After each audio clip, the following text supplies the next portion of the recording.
Hi guys, I am the emotionally stunted Emoticon and welcome to the channel. So the reason for this video today is that I was listening a debate between Standing for Truth and Jim Majors. It's a debate that took place on the Modern Day Debate channel. And basically they were discussing evidence for creationism. Standing for Truth would give the evidence and they both would discuss that evidence, What really got my attention during the debate is that Standing for Truth said something. It's something he always says, but it's wrong.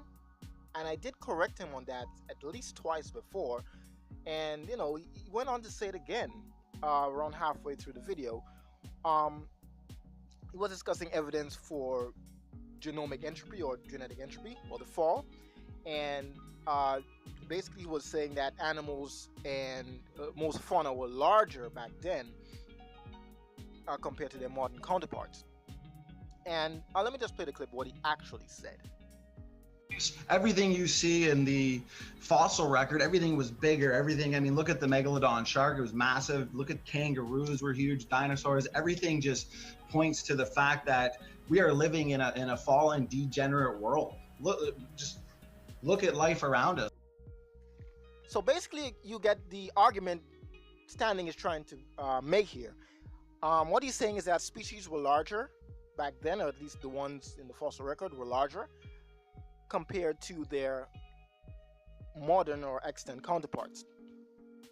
Well, that is true, at least for some organisms. They have gotten smaller over the course of their evolution, but they are organisms or some lineages that, they've gotten larger over the course of their evolution. And there are a lot of extant species that are larger than their extinct counterparts.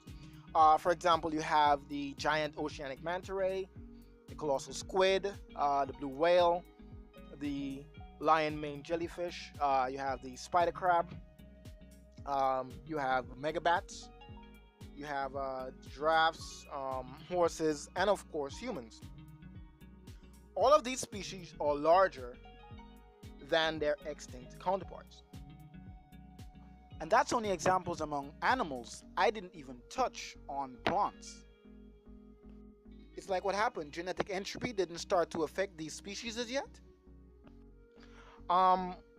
Also, something again that goes against his argument is that he will have to ignore a lot, if not all, of paleontology that documents many species getting larger over time in the fossil record. Many species have gotten larger over time in the fossil record, and he'll have to ignore all of that just to push this narrative that species are getting smaller or they're winding down.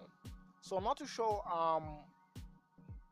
as to why he's ignoring all that data. I'm not too sure if he knows about it, and if he knows about it, why is he ignoring it and trying to push this, this one-sided view that everything is getting smaller.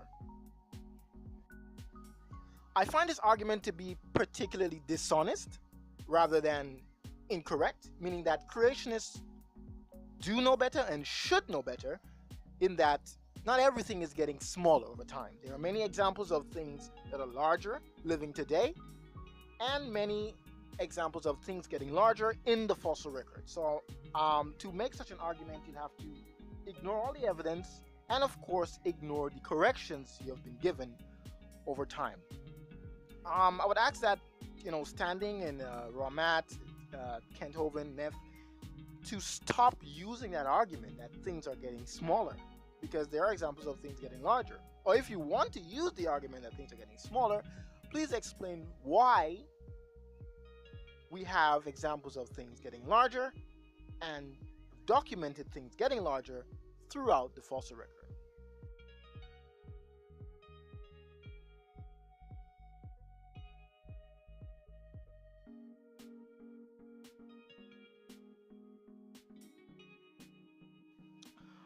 Anyway, guys, thanks again for watching.